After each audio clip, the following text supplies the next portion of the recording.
अस्सलाम वालेकुम नाज़रीन, होप टुडे इंडिया न्यूज में आप सभी का खैर मकदम है। मैं हूं नाज मिर्जा। आइए देखते हैं आज की top 10 news. Delhi railway station पर भगदड़ के नतीजे में 18 अफराद हलाकत के एक दिन बाद सेंट्रल रेलवे ने ऐलान किया कि मुसाफिरों की सहूलत और भीड़ पर काबू पाने के लिए स्टेशनों पर इजाफी रेलवे प्रोटेक्शन फोर्स RPF और कमर्शियल अमला तैनात किया गया है। सेंट्रल रेलवे ने महाकुंभ यात्रियों के बढ़ते हुए रश को मद्देनजर रखते हुए 42 खुसूसी ट्रेनें चलाने का फैसला किया है।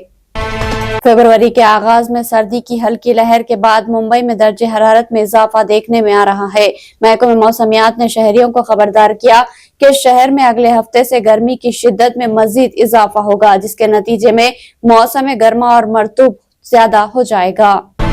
दिल्ली NCR में आज सुबह ज़लज़ले के शदीद झटके महसूस किए गए। ये ज़लज़ला इतना शदीद था कि बिस्तर से खिड़की तक हर चीज लरजने लगी। कई सालों के बाद पीर की सुबह दिल्ली NCR में इतने जोरदार ज़लज़ले के झटके महसूस किए गए। ज़लज़ले की वजह से जमीन कई सेकंड तक हिलती रही। गहरी नींद में सोए हुए लोग भी डर कर बेदार हो गए और घरों से बाहर निकल पड़े। इजरायली वज़ीर-ए-आज़म नेतन्याहू ने एक ऐसा बयान दिया जिससे हालात सुधरने के बजाय मजीद कशीदा हो सकते हैं। नेतन्याहू ने वार्निंग देते हुए कहा कि अगर हमास ने सभी कैदियों को रिहा नहीं किया तो वो गजा में जहन्नम का दरवाजा खोल देंगे। यरूशलेम में अमरीकी वज़ीर ख़ारिजा मार्को रूबियो से मुलाकात के बाद उन्होंने ये बयान दिया। कर्नाटक के मैसूर शहर के एक अपार्टमेंट में पीर 17 फरवरी को एक ही खानदान के 4 अफराद मुर्दा पाए गए। ये वाकया विश्वेश्वर नगर में पेश आया। पुलिस के मुताबिक मरने वालों की शनाख्त चेतन, अहलिया रूपाली, इनके बेटे कौशिक और चेतन की वालिदा परियामोदा के तौर पर की गई। अक़वाम मुत्तहिदा के एक आला एहलकार ने कहा कि हिंदी, जिसे 60 करोड़ से जायद लोग बोलते हैं, इस आलमी इदारे के लिए बहुत अहम जुबान है। अक़वाम मुत्तहिदा में हिंदुस्तान के मुस्तकिल मिशन ने जुमेरात को अपने अहाते में कसर लिसानी और बैरून मुल्क हिंदी का प्रचार उन्वान पर मबनी हिंदी का आलमी दिन मनाया।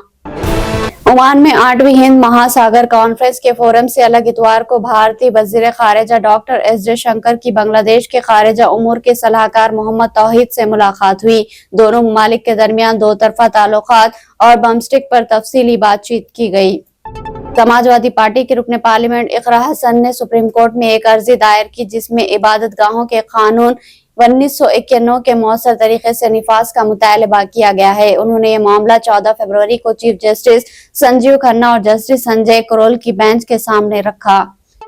इजरायली वज़ारत दिफा ने इतवार को ऐलान किया कि 2000 पाउंड वजनी MK-84 भारी फिजाई बमों की कैब समंदर के रास्ते इजराइल पहुंचा दी गई है, जिसे ट्रम्प इंतजामिया ने हाल ही में मजाज बनाया था। नई दिल्ली रेलवे स्टेशन पर हादसे की रात भगदड़ मच गई जिसमें 18 लोगों की मौत हो गई। इसके बाद अब हादसे पर साबिक वज़ीर रेलवे और RJD सदर लालू प्रसाद यादव ने वज़ीर रेलवे अश्विनी वैष्णव से इस्तीफा का मुतालबा किया। लालू प्रसाद यादव ने मीडिया से बात करते हुए कहा कि मैं मुतासरीन के साथ ताज़ियत पेश करता हूँ। ये रेलवे की बदइंतजामी का नतीजा है। तो नाज़रीन, ये थी होप टुडे इंडिया न्यूज की तमाम तफसीलात। मज़ीद खबरों के साथ फिर मुलाकात होगी, तब तक के लिए दे इजाजत। अल्लाह हाफिज। एग्जैक्ट टूर्स एंड ट्रैवल्स की खिदमत अरसे दराज से जारी है। एग्जैक्ट टूर्स एंड ट्रैवल्स हज एंड उम्रा ग्रुप पेश करता है कम कीमत पर बेहतरीन सहूलतों के साथ उम्रा की सादत का मौका। हैदराबाद एयरपोर्ट से सऊदी अरब और सऊदी अरब से हैदराबाद तक मुकम्मल रहनुमाई। मक्का मुकर्रमा और मदीना मुनव्वरा में हरम से बिल्कुल करीब स्टार लग्जरी होटल में क़याम व ताम की सहूलत। इसके अलावा 3 वक्त हैदराबादी लजीज व जायकेदार खाना और चाय और लॉन्ड्री की सहूलत भी दस्तयाब रहेगी। बेहतरीन मौलिम की रहनुमाई में उम्रा की सहूलत और तमाम मुकाम मुक़द्दसा की ज़ियारत करवाई जाती है। हमारे यहाँ हर माह 7 से 8 ग्रुप उम्रा की सादत के लिए रवाना होते हैं। उम्रा की सादत के ख्वाहिशमंद अहबाब एक बार जरूर तशरीफ लाए और खिदमत का मौका दे। Exact Tours and Travel, Darussalam building, 4th floor, Erragadda main road, Hyderabad. मज़ीद तफसीलात के लिए रब्त करें 9515125286 या 6301071433।